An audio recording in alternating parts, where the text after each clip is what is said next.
Eu sou Antônio Andrade, especialista em fisioterapia e terapia intensiva, e o tema de hoje é intercorrências na terapia intensiva. Como atuar com segurança. Você vai aprender um passo a passo para facilitar a sua tomada de decisão, vai entender o que é que você precisa para atuar com as intercorrências com segurança e se você precisa se preparar para as intercorrências ou vai esperar que a intercorrência aconteça e você fique perdido e inseguro. O que é uma intercorrência? Vamos dar um exemplo prático para você entender dentro da prática clínica. Você está dentro da terapia intensiva, um plantão tranquilo lá com 10 pacientes, 4 entubados, 3 em respiração espontânea, mais 3 pós-operatórios que acabaram de chegar na terapia intensiva e está tudo tranquilo ali no plantão. E de uma hora para outra, uma intercorrência. Você é chamado fisioterapeuta, o paciente aqui está caindo a saturação, ou o paciente está apresentando uma queda do volume corrente, ou o paciente parou. Ou não, o paciente está lá em respiração espontânea fazendo um edema agudo de pulmão e ele não tem nenhum caso de nada que indicasse edema agudo de pulmão. Ou um paciente apresentou hipotensão durante o manuseio dele, ou o paciente perdeu o tubo durante o banho. Isso são intercorrências. Algo que não estava preparado e de uma hora para outra acontece dentro da terapia intensiva. E você, como fisioterapeuta, vai ter que atuar nessas intercorrências e vai ter que demonstrar segurança e ter segurança, que são coisas diferentes, né? Você pode até ter e não demonstrar. E aí você demonstra insegurança, é visto de uma forma ruim no ambiente que você trabalha, podendo aí perder um emprego ou não ser visto como profissional capacitado para atuar dentro da terapia intensiva. Então, saber atuar com segurança nas intercorrências é extremamente necessário para o fisioterapeuta. Mesmo que está começando agora, ou fisioterapeuta que tem 5, 10 anos de terapia intensiva ou mais. E você pode pensar, é o tempo de experiência que vai fazer eu saber atuar nas intercorrências. É você ter um processo claro de tomar decisão. Eu conheço fisioterapeutas que dão plantão torcendo para não ter uma intercorrência, porque ele tem medo das intercorrências, que é algo que não está preparado, ele não sabe o que pode acontecer, ele quer levar aquele plantão ali tranquilo. Ou tem intercorrência e ele não atua como fisioterapeuta para salvar vidas e para gerar a intervenção necessária. São feitas condutas que podem ser pior para o paciente. Dá um exemplo prático, Antônio.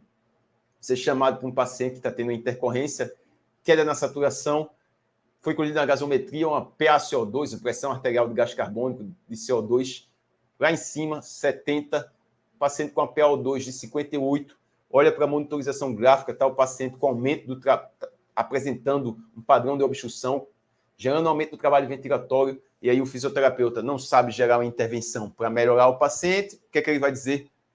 Doutor, médico, tem como sedar esse paciente, que o paciente está com a sincronia, e aí o paciente vai ser sedado, você vai aumentar os parâmetros ventilatórios, e parece que atuou de uma maneira correta com o paciente. Parece que gerou uma intervenção segura para o paciente. Mas foi a intervenção errada e nem foi segura. Por que não foi segura? Porque o paciente vai ficar mais tempo na ventilação mecânica, o paciente vai ter complicações da ventilação mecânica, vai ter complicações da sedação, e você olhando na monitorização gráfica, se identificasse que é uma obstrução do tubo, uma rolha, ou o tubo está acotovelado, ou o tubo está mal posicionado, está gerando obstrução, e você com uma conduta de fisioterapeuta simples, geraria a terapia desobstrutiva, melhoraria a mecânica ventilatória, reduzindo a resistência para o paciente ventilar, com os mesmos parâmetros que estava, o paciente melhorava o volume corrente, melhorava a gasometria, melhorava o PaCO2, melhorava a troca gasosa com uma intervenção simples. Pô, e por que a gente não aprende isso dessa forma, com esse raciocínio clínico? Porque não é assim que acontece. As faculdades não preparam da maneira ideal, as pós-graduações não preparam da maneira ideal. Por quê? Porque é dividido lá a metodologia, um professor dá uma disciplina, outro professor dá outra disciplina, e não se correlaciona para ter a capacidade de gerar uma intervenção entendendo o raciocínio clínico, desde o ponto inicial ao ponto final da sua intervenção, para definir o plano terapêutico e gerar a melhor intervenção. O fisioterapeuta precisa saber avaliar, traçar a conduta, realizar a conduta e da alta fisioterapêutica. E a intercorrência também é necessária. A intercorrência é extremamente necessária. Ok, Antônio, eu entendi que eu tenho que aprender a resolver o caso clínico e não aplicar condutas. Isso aí ficou claro. Entendi que durante as intercorrências vai acontecer e algumas vezes eu vou ter medo de gerar uma intervenção porque eu não estou seguro. Isso. Em outros momentos eu não vou fazer nada e outro profissional vai fazer uma conduta que não é a melhor para o paciente, que parece que está sendo melhor, mas não é. Também vai acontecer. E eu vou ter que me preparar antes para essas intercorrências ou vou esperar? Se preparar. E tem como se preparar para acompanhar intercorrências dentro da terapia intensiva? Tem. Primeira coisa, participe da semana do TI Sem Medo, que eu vou debater esse ponto dentro da semana com uma metodologia de ensino para você aprender da maneira correta e de capacidade para você definir a conduta da maneira correta, vai fazer modificar a sua segurança dentro da terapia intensiva. Trabalhando há 15 anos dentro da terapia intensiva, vi vários exemplos de profissionais ficarem perdidos, inseguros nas intercorrências. Essa insegurança é porque não tem uma metodologia. Se é uma intercorrência, se é algo que você não está preparado para acontecer, se você não tem uma metodologia, um passo a passo para tomar essa decisão, vai ficar difícil de você saber realizar a conduta segura dentro da terapia intensiva durante as intercorrências. Qual a diferença de intercorrência e erro? É diferente. Veja, intercorrência é algo que você não está preparado, que vai acontecer, é algo que não é esperado e acontece, e você tem que gerar uma intervenção para melhorar. O erro vai acontecer ou por negligência, imperícia ou imprudência. Negligência é algo que você era para ter feito e não fez, então é um erro. Não foi uma intercorrência, foi um erro. Era para ter sido feito e não fez. Vai complicar o paciente porque você não fez? Pode complicar o paciente. Mas veja, é um erro, uma negligência.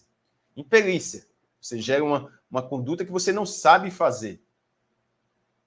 Porque você não estava preparado. É um erro que pode gerar uma intercorrência, mas é um erro que pode ser um erro seu. E imprudência é você realizar uma conduta que sabe que pode causar risco para o paciente e você diz assim, mas eu vou tentar mesmo assim. Isso é você ser imprudente. Então, esses erros não são a intercorrências, são erros que você pode cometer que pode complicar o paciente. Intercorrências é o que vai acontecer, que vai ter de variação da normalidade ali dentro da terapia intensiva, dentro do seu plantão, e que você vai ter que ficar em cima para resolver esse problema.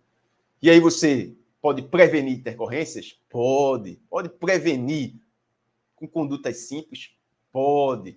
Por isso que existem processos claros dentro da terapia intensiva para reduzir esses riscos.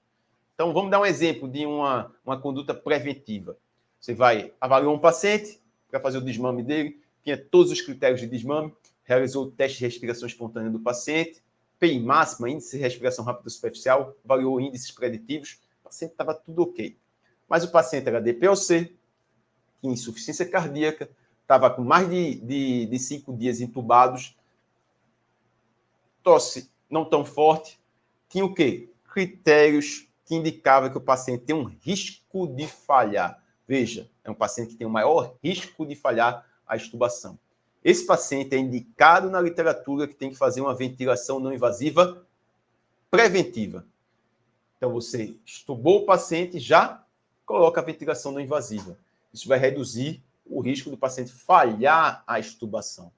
É uma estratégia preventiva para prevenir uma intercorrência, que vai ser o paciente descompensar no meio do plantão porque falhou a extubação.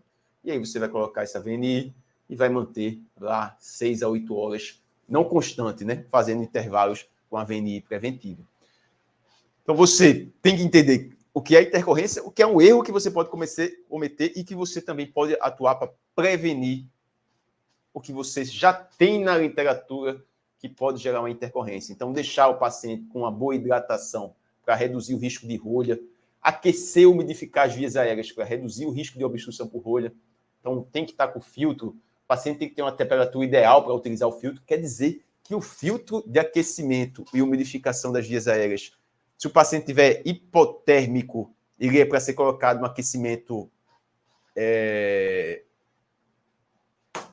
ativo, não seria para ficar com filtro. Se você sabe disso, se você tem esse conhecimento, Você vai atuar com uma estratégia preventiva e não esperar ter uma obstrução com rolha e aí a intercorrência. São vários conhecimentos que vão se ligando que você vai começar a colocar em prática e, com isso, desenvolver a segurança dentro da terapia intensiva.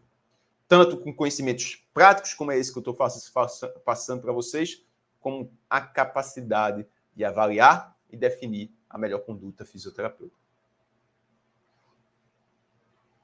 Vamos lá, retornando aqui aos tópicos que está sendo abordado.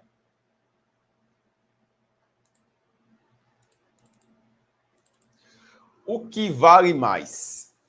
Se preparar para uma intercorrência ou aprender com o tempo? Isso aí já ficou claro, né? Se preparar. Sempre esteja um passo à frente, prevenindo para não ter intercorrência e estando preparado para quando tiver a intercorrência. Ah, mas nunca aconteceu essa intercorrência comigo. Se você tem um processo, vai facilitar a sua definição. Eu vou desenhar aqui no quadro como você pode seguir esse processo de tomada de decisão na intercorrência, que é parecido com o processo de tomada de decisão para você resolver um caso clínico sem ser no intercorrência. Se você tem isso na sua mente e você vai repetindo várias vezes, isso vai ficando na sua veia, vai ficar ali dentro da sua mente. É como se fosse uma repetição para dirigir um carro. Quando você vai começar a aprender a dirigir, você vai passar a marcha, você tem que pensar. Agora, a maioria dos carros é automáticos, né? Mas quando não era automático, eu tenho que pensar, tenho que colocar o pé na embreagem, passar a primeira marcha, acelerar e tirando o pé da embreagem, e o carro vai saindo, depois eu passo a segunda marcha, e aí a pessoa pensa tudo isso quando vai fazer. Vai pensando. Com pouco tempo que a pessoa vai repetindo aquilo, o que é que acontece? O movimento fica voluntário. A pessoa dirige sem nem pensar o que é que está fazendo. Muitas vezes vai de um local ao outro sem nem pensar, automatizou. Quando você tem um processo que você repete várias vezes, ele vai se automatizando. E aí você vai tendo a capacidade de resolver intercorrências rapidamente. Você é chamado, e como você tem um processo claro na sua mente, você faz ele rápido. E você define a intervenção rapidamente. Um processo rápido, vai lá e define a intervenção rapidamente. Uma intervenção segura, benéfica para o paciente, vai salvar vidas e você vai ser visto como profissional expert na área, como profissional especialista na área, porque você está gerando um resultado real e está gerando um resultado benéfico para o paciente dentro da terapia intensiva. Aí eu coloquei um ponto aqui para a gente discutir. E só é a prática clínica que vai fazer eu conseguir resolver intercorrências? Não. É claro que você precisa da prática, que você precisa da experiência, e são ciclos de desenvolvimento. Eu abordo sempre. Conhecimento teórico, conhecimento prático, iniciativa e atitude. São ciclos de desenvolvimento. É o que eu digo sempre para os meus alunos. E é claro que você precisa dessa capacidade prática, isso vai evoluindo. Mas se você tiver só a prática e não tiver o conhecimento teórico, não tiver um processo de tomar decisão, não adianta de nada, porque você vai estar fazendo condutas erradas. E aí, em vez de ficar uma conduta certa, voluntária, são condutas erradas, voluntárias. Você vai repetir para o resto da vida, sem gerar o benefício para o paciente. Dá um exemplo, Antônio. Sai do paciente que o paciente está tendo intercorrência. Pô, vai lá primeiro e vê que o paciente está tendo uma sincronia. Vai lá primeiro e vê se você consegue resolver. Identifica qual é o tipo da sincronia, se você consegue, a causa é do paciente ou a causa é do ventilador. Isso são pontos que você tem que seguir. Pô, não é realizar condutas de forma aleatória. Ah, está tendo intercorrência. Vamos lá, aspira o paciente. Aí não é secreção, porque vamos tentar. Algumas vezes é secreção e tenta. Não é tentativa e erro. Ali você tem uma pessoa. Você tem que ter tentar acertar o máximo de vezes, sem gerar os erros, quando eu falei. Negligência, imperícia, imprudência. Não cometa esses erros. Negligência, imperícia, imprudência, como eu falei no começo da live. E você pode acometer esses erros na UTI, nas intercorrências. Fuja desses erros. Fuja da negligência. Não seja negligente. Fuja da imperícia. Se prepare e não seja imprudente. Porque eu vi muitas vezes a pessoa dizer eu sou muito corajoso, eu pego um paciente e faço isso. E o risco que você está causando? Tem indicação clínica para fazer isso? Você seguiu uma avaliação, um critério de segurança, identificou que se dentro do critério de segurança poderia realizar uma conduta de imobilização, identificou-se dentro do critério de segurança poderia gerar uma terapia de treinamento muscular inspiratório ou uma extubação? Não. Mas vamos dar uma chancezinha. Pô, não é uma chancezinha que tem que dar dentro da terapia intensiva, não. É avaliar para decidir a conduta que causa menos risco e a que é mais benéfica para o paciente. Escuto muitas vezes isso. Vamos dar uma chancezinha. Não existe chancezinha. Não existe achismo. Existe um processo claro de tomada de decisão. Que vocês que estão acompanhando aqui o canal no Instagram, Facebook, YouTube, pense dessa forma. Eu tenho que ter um processo claro de tomada de decisão dentro da terapia intensiva. Ah, Antônio, não aprendi isso na faculdade. Participe da semana do TI Sem Medo que você vai ver como colocar esse processo em prática. Acompanhe os conteúdos aqui que várias vezes eu dou passo a passo de processo que você pode ir colocando em prática. São processos que você vai utilizar, tanto para uma tomada de decisão, como para uma discussão do round multiprofissional, como para você passar um plantão. Isso você vai tendo, vai fazendo, como eu falei, e vai ficando de uma maneira voluntária. Uma maneira voluntária, reduzindo sua carga de trabalho dentro da terapia intensiva, deixando você menos cansado, facilitando sua tomada de decisão e o melhor, tendo segurança, gerando segurança para você e para o paciente. A gente vai detalhar um passo a passo aqui de um processo para você utilizar durante as intercorrências. E por onde começar? Por onde eu começo esse treinamento para me preparar para gerar uma intervenção segura dentro da terapia intensiva nas intercorrências? A base do conhecimento. Fisiologia.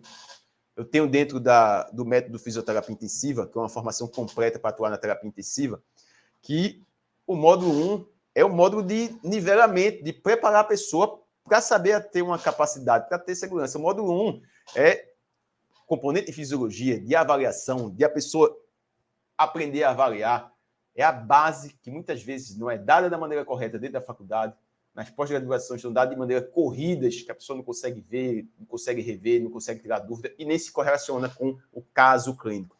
Sempre tem que aprender entendendo casos clínicos. Sempre tem que aprender resolvendo casos clínicos. Correlacionar a fisiologia com os casos clínicos. Então, o pontapé inicial para você entender e conseguir resolver uma sincronia é dominar a fisiologia cardiorrespiratória. Esse é o pontapé inicial. Depois, é claro que você vai se aprofundando nos conteúdos, você precisa dos conteúdos, claro que você precisa, mas o pontapé inicial é dominar a fisiologia, dominar o que é que você tem que avaliar, o que é que você tem que monitorizar, o que é que está demonstrando alteração e como correlacionar isso com a causa, como correlacionar o sinal que está apresentando, o sintoma que está apresentando na intercorrência com a causa. Isso que vai fazer você ter a capacidade de resolver o caso clínico dentro da terapia intensiva. Ok, Antônio, entendi todos esses pontos. Mas vamos lá para o passo a passo? Vamos abordar esse passo a passo de você facilitar essa tomada de decisão nas intercorrências. Vamos lá para esse processo de como você vai facilitar a definição da sua conduta aí nas intercorrências. Então, você tem que pensar. O paciente está lá na terapia intensiva. Ele está... Desculpa pelo desenho.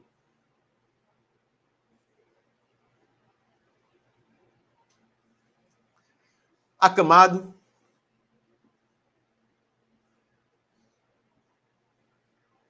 Ventilador.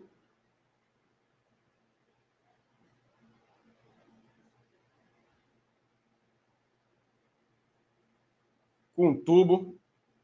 Sedado. É assim que ele está. O desenho não está tão bonito, eu sei. Aí do lado de cá ele tem várias bombas. Bomba de infusão. Aí tem noradrenalina, dormonide, fentanil. Tá bom. E aqui está a dieta. E o paciente tem lá. Dieta está chegando pela sonda. No acesso, está lá as medicações chegando no paciente. Então, o paciente está ventilador mecânico, sedado, ok? Tubo, bomba de infusão. Tem lá o oxímetro no dedo dele. Em cima, o monitor multiparamétrico. O que é que a gente vai ter lá no monitor multiparamétrico? Frequência cardíaca, pressão arterial, saturação, frequência respiratória, temperatura. Então, tem todos esses parâmetros lá. Vê a quantidade de fio que está aparecendo aqui. O pessoal está conseguindo ver? A imagem está boa, o desenho não está bonito, não. Não sou artista, não, mas está boa aí, a imagem está boa, está conseguindo ver? Paciente cheio de acesso. Então, ó, veja, ventilador mecânico, bomba de infusão, sonda nasogástrica, monitor multiparamétrico. Esse monitor está conectado no paciente também, né? Através lá dos eletrodos, para ver os parâmetros do paciente, para ver todos os parâmetros. Esse paciente ainda está realizando hemodiálise. Aí está com equipamento de hemodiálise, fazendo a hemodiálise do paciente. Deixa eu ver se eu posso colocar mais alguma coisa. Então, ventilador, bomba de infusão, monitor multiparamétrico, hemodiálise. Poderia adicionar um ECMO aqui. Não, mas vamos deixar assim. Tá certo. Ok. O paciente está assim, dentro da terapia intensiva. Você está com 10 pacientes. Um está na diálise, outro não está. Um está em ventilação mecânica, outro não está. E você está de plantão na UTI. Aí deu 2 horas da manhã, você vai dar aquele... Descansar um pouquinho. Descansar um pouquinho. E aí, quando você começa a descansar, chamam fisioterapeuta, paciente do leito 7.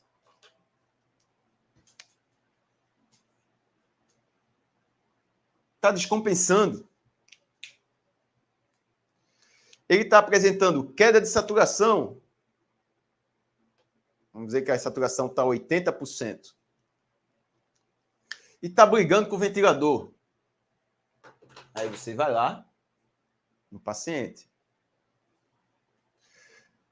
E se você chega lá, vê o paciente com queda de saturação e já vai logo, veja o erro. Já vai lá no ventilador e coloca o FO2 para 100%. Coloca FO2 para 100%. Pá. Fica vendo lá. E o paciente melhora a saturação um pouquinho. Com 89, 90, 91, 92 de saturação. Ah, melhorou a saturação com FO2 100%. Vamos ter que deixar com esse FO2 mais alto. É 2 horas da manhã, né? Aí vai e vai descansar. Resolveu a intercorrência? Não, não resolveu. Ele apenas melhorou um sinal que estava apresentando, um sinal da queda de saturação, mas não resolveu o problema, porque ele não tem um processo claro para definir a intervenção. Vamos dar o mesmo exemplo. Chegou lá, queda de saturação, e ele vai também aumenta a FO2. Aí aumenta a FO2 e o paciente não melhora a saturação. Aí, pô, não melhorou a saturação. Aí aumenta o delta de pressão do ventilador. Pá, aumenta o delta de pressão, aumenta a PIP e nada de melhorar a saturação do paciente. Aí chama lá o médico, vai cede o paciente e nada de melhorar a saturação. Aí mexe o paciente, depois mexeu o paciente começa a melhorar a saturação. O outro erro, antes dele mexer lá na FO2, ele deveria ter pego o oxímetro e veja se está bem posicionado. Porque um oxímetro mal posicionado pode dar uma saturação errada. E foram feitas várias intervenções desnecessárias que foram pior para o paciente. Porque não tem um processo claro para tomar a decisão dentro da terapia intensiva quando tem uma intercorrência. Então, quem está acompanhando a live desde o começo, entendeu que intercorrência é algo que você não está esperando. Vai ter um sinal, um sintoma que vai aparecer. Um sinal é algo que você mede, o sintoma é que o paciente vai dizer, é uma percepção subjetiva. É isso que você vai ter que entender. Ó. O sinal está dizendo que tem algo errado. O que é que tem errado? O que é que pode estar dando de errado? O que está errado pode ter relação com a causa, pode estar no paciente, ou a causa pode estar nos componentes que ele está utilizando.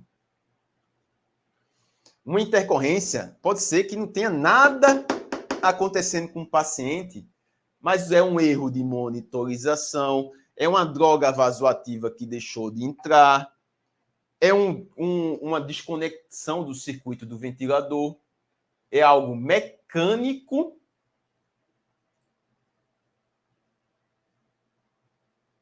É algo mecânico que você poderia corrigir e resolver a intercorrência. E por que você não corrigiu? Porque não teve um processo claro. Eu bati na tecla aí do processo.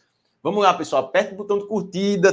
Quem gosta desse conteúdo, quem acha que o conteúdo vai ajudar mais pessoas, isso ajuda a chegar o conteúdo a mais pessoas. Então, como é esse processo? A causa da intercorrência pode ser do paciente, pode ser do ventilador, pode ser do monitor, pode ser da bomba de fusão, pode ser de um acesso, pode ser de várias coisas. Então, quando você chega para avaliar um paciente em uma intercorrência, tem um processo. Foi chamado para ver intercorrência, qual é a coisa mais fácil de você avaliar e você ver? Se tem algo desses componentes desconectados, soltos, se não está entrando uma medicação. Pô, isso é normal, acontece muito. O paciente está caindo saturação. E aí chega lá no paciente, o paciente está hipotenso. Hipotenso. Então, quando você chega na intercorrência, como eu estava dizendo, muitas vezes, várias vezes repete, isso acontece muito. O paciente está hipotenso. A hipotensão gera uma queda de saturação, porque o oxímetro não vai conseguir pegar direito a saturação. Então, a hipotensão gera uma queda na saturação do sinal que está apresentando. E pode também ter alteração na ventilação, porque se você está com uma PIP alta, você piora a troca gasosa se tiver uma hipotensão. E aí você vê um paciente hipotenso com queda de saturação e é chamado para essa intercorrência. Desculpa aqui o desenho, mas você é chamado para intercorrência e vê o paciente hipotenso com queda de saturação. E vai lá e o pessoal vai aumentar a droga vasoativa, vai fazer várias intervenções e o erro pode ser que o acesso está desconectado. Por isso que quando você vai ver uma intercorrência dentro da terapia intensiva, a primeira coisa que você deve fazer é avaliar os componentes que não tem a ver com o paciente. Isso é rápido. Lembra no começo da live que eu disse? Quando você faz isso, vai fazendo isso várias vezes, isso vai entrando, vai se transformando em um movimento voluntário. Você vai fazer automaticamente, sem nem estar percebendo. Então, quando me chamam numa intercorrência na terapia intensiva, a primeira coisa que eu vejo é os componentes mecânicos, se está tudo ok. Rapidamente, né? Eu chego lá na terapia intensiva e vejo, ó, o circuito do ventilador está conectado, o tubo está no paciente, porque pode ser chamado e o paciente ter perdido o tubo, pode, e o pessoal está achando que é a ventilação que está alterada. Então, o tubo está ok, pega logo o oxímetro, troca de um dedo para o outro, para ver se está bem posicionado, vê se está com as drogas vasoativas entrando direito, porque pode ter parado, que a sedação pode não estar entrando, vê se está conectado as conexões direito, vai ver lá os sinais e sintomas do paciente e ver o ventilador se está ventilando, que algumas vezes o paciente pode estar nem ventilando, está desconectado, caiu a pressão do oxigênio, do ar comprimido, e o ventilador não está ciclando porque caiu a pressão. Então, você vai rapidamente, isso é rápido. Primeiro ponto do passo na intercorrência é você ver esses componentes mecânicos. Coloque isso salva muitas vidas quando você segue isso daí, de você, primeira coisa, identificar os componentes mecânicos. Ok, identificou se tem alguma alteração no componente mecânico. Você tem que ter os dados da avaliação do paciente. Se você está no plantão, você já recebeu a passagem de plantão, já leu o prontuário, já avaliou o paciente, é uma intercorrência que você está acompanhando o paciente. Então, você já tem que ter os dados. Pô, eu posso ser chamado em uma intercorrência que eu não conheço o paciente? Pode, mas aí você tem que perguntar. Pô, o que é que esse paciente tem? O que causou a internação? O que é que esse paciente está... o que causou... que trouxe ele para a terapia intensiva? O que causou a intubação dele? Você tem que ter esses dados. Não adianta você querer resolver uma intercorrência só mexendo no botão do ventilador se não sabe os dados. Então, a primeira coisa é componentes mecânicos. A segunda é você tem que ter os dados do paciente para facilitar essa tomada de decisão. Depois que você tem os dados, você já tem esses dados objetivos, toda a história clínica do paciente. Se você está de plantão, é para ter, não tem como você dizer que não tem. Se você é chamado no interconhecimento que não é na sua UTI, na emergência, você vai ter que perguntar, não vai fazer o que o outro profissional pede, porque você responde pelos seus atos. Então, se você gera uma conduta que é lesiva para o paciente, porque uma pessoa disse que era para fazer, ou porque uma pessoa deu a informação errada para você, você responde pelos seus atos. Você não pode dizer, eu não sabia. Pô, você responde. Fiz uma ventilação não invasiva no paciente, e o paciente, quando está fazendo a ventilação não invasiva, na verdade, a causa era um pneumotórax que não estava sendo drenado, não fizeram raio-x, a ausculta estava abolida no pulmão esquerdo, foi feita a ventilação não invasiva, o paciente fez um pneumotórax hipertensivo, descompensou, mas ainda, e parou. Não, mas foi o médico que disse que era para fazer a ventilação não invasiva.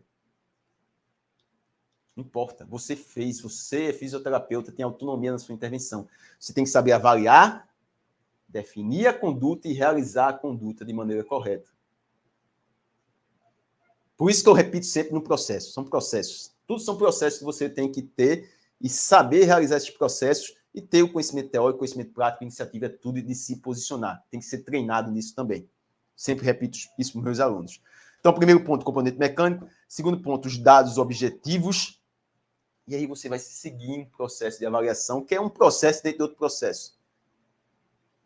Para onde você parte primeiro? Sinais vitais. Você vai olhar os sinais vitais e ver qual é o que está alterado.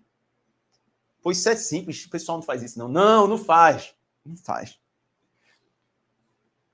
Tem vezes que o paciente não está com o termômetro, aí chamam... Vê, vai um exemplo. O paciente não está com o termômetro do monitor multiparamétrico.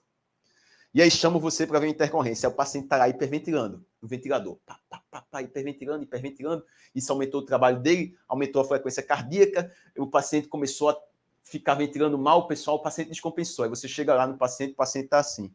Aí chega lá no ventilador, aumenta a delta de pressão, aumenta a frequência respiratória, pede para sedar o paciente e o paciente não melhora.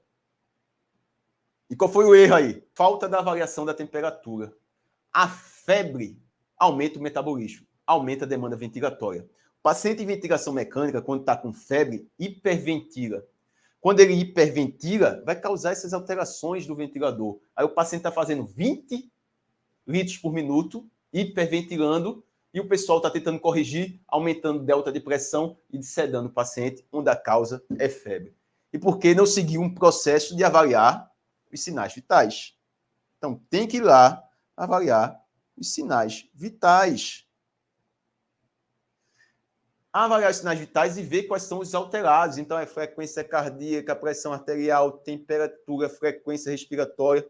Saturação não é um sinal vital, mas a gente utiliza como fosse um. Então, vai medir a saturação periférica de O2 também. E vai ver o que é que está alterado.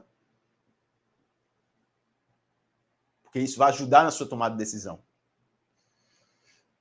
Viu os componentes mecânicos, viu os sinais vitais. E eu estou dizendo isso que parece que está demorado aqui, está quase...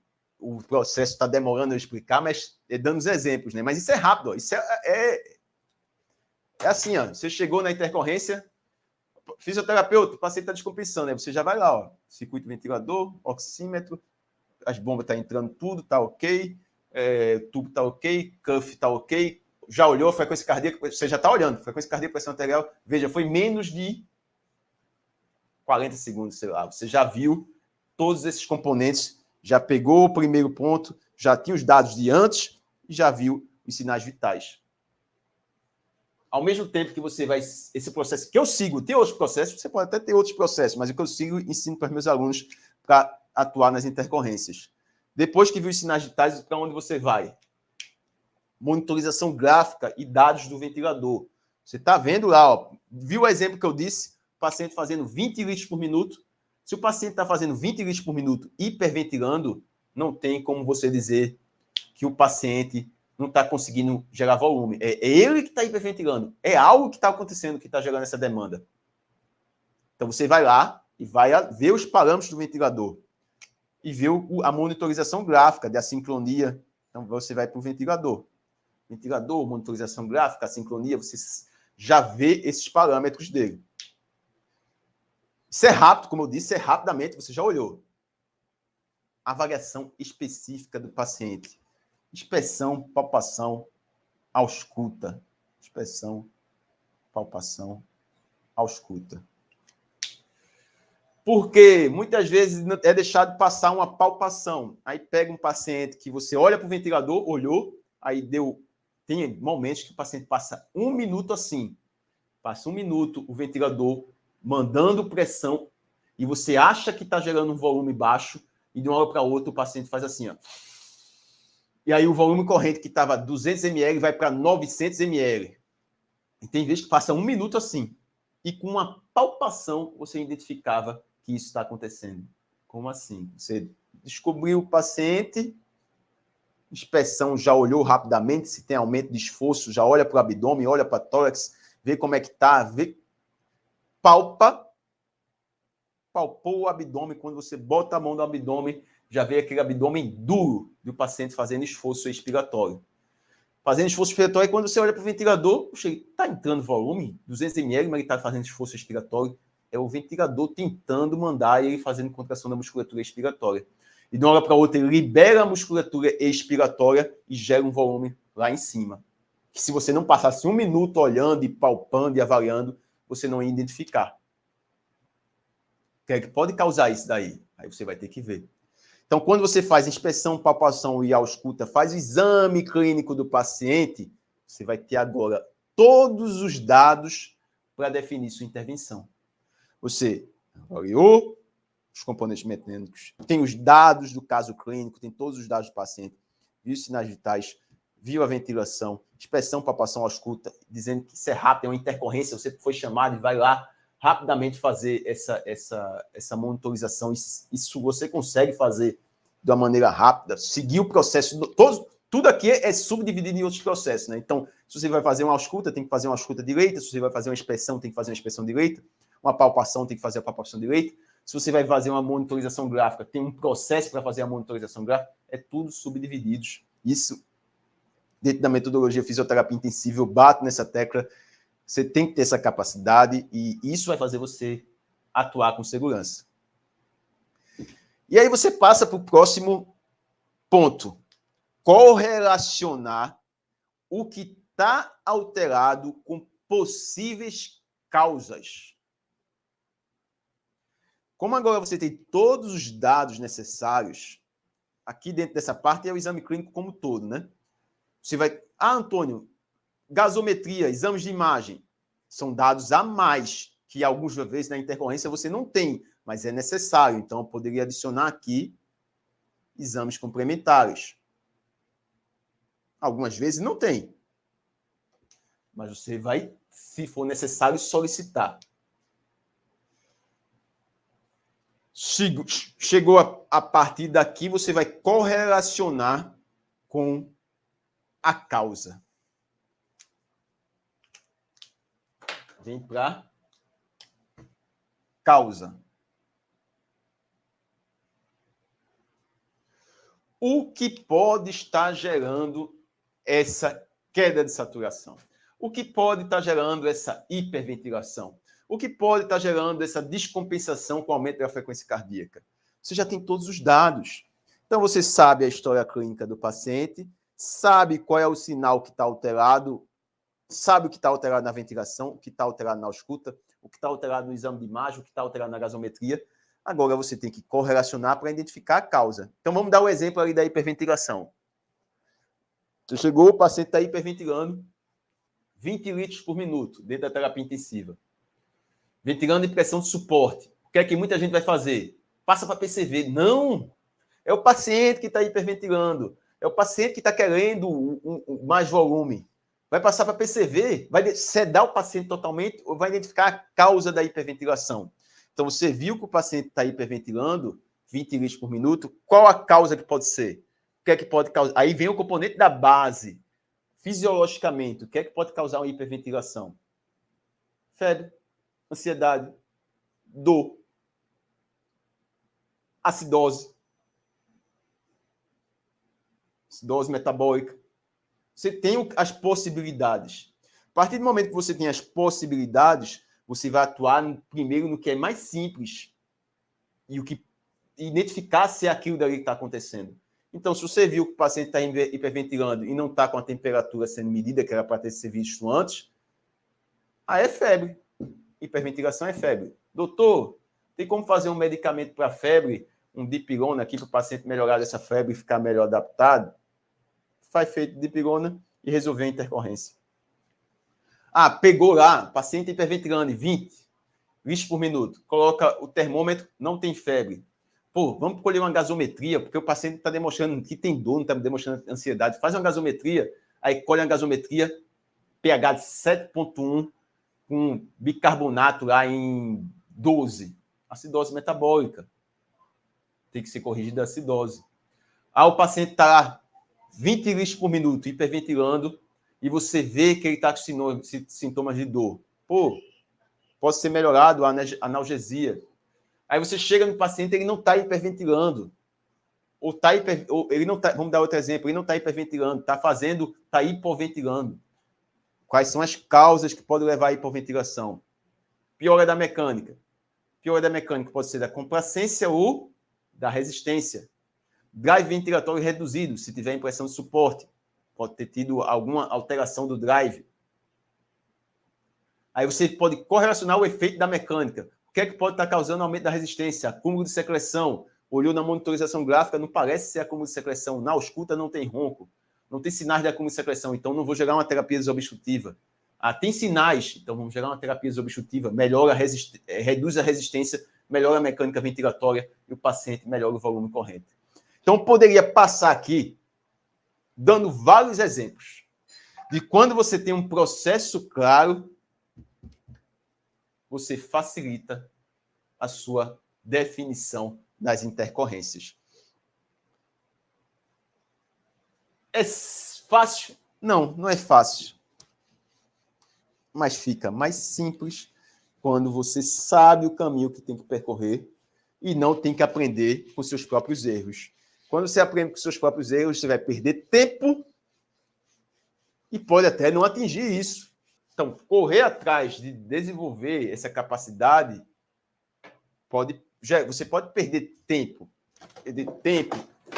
não saber o que vai fazer, o porquê vai fazer, piorar os casos, e não é isso que você quer, e não é isso que eu quero para a fisioterapia.